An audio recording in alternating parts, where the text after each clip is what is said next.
Mormon chapter 4. War and carnage continue. The wicked punish the wicked. Greater wickedness prevails than ever before in all Israel. Women and children are sacrificed to idols. The Lamanites begin to sweep the Nephites before them. And now it came to pass that in the 363rd year the Nephites did go up with their armies to battle against the Lamanites out of the land desolation. And it came to pass that the armies of the Nephites were driven back again to the land of desolation. And while they were yet weary, a fresh army of the Lamanites did come upon them, and they had a sore battle, insomuch that the Lamanites did take possession of the city desolation, and did slay many of the Nephites, and did take many prisoners, and the remainder did flee and join the inhabitants of the city Teancum.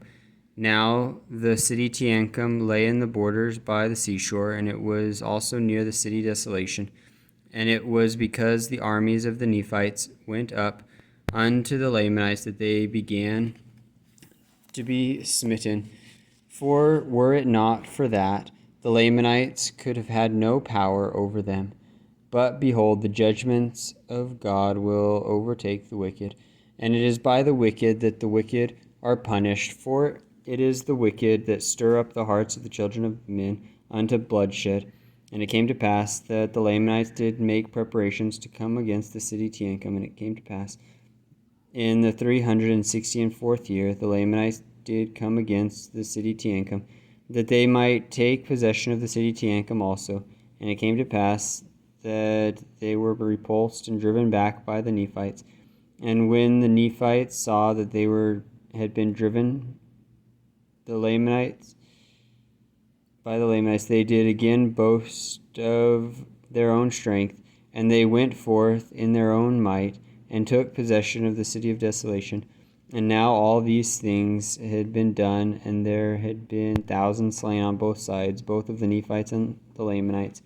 And it came to pass that the 366th year had passed away, and the Lamanites came again upon the Nephites to battle, and yet the Nephites repented not of the evil they had done, but persisted in their wickedness continually.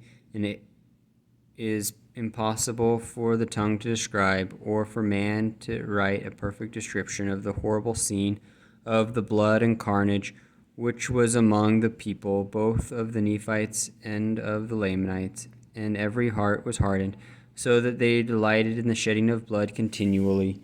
And there never had been so great wickedness among all the children of Lehi, nor even among all the house of Israel, according to the words of the Lord, as was among this people.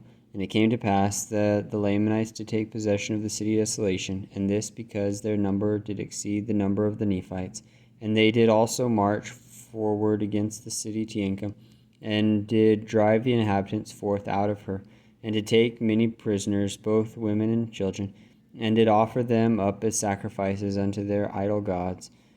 And it came to pass that in the 367th year, the Nephites, being angry because the Lamanites had sacrificed their women and their children, that they did go against the Lamanites with exceedingly great anger, insomuch that they did beat again the Lamanites, and drive them out of their lands. And the Lamanites did not come again against the Nephites until the 375th year.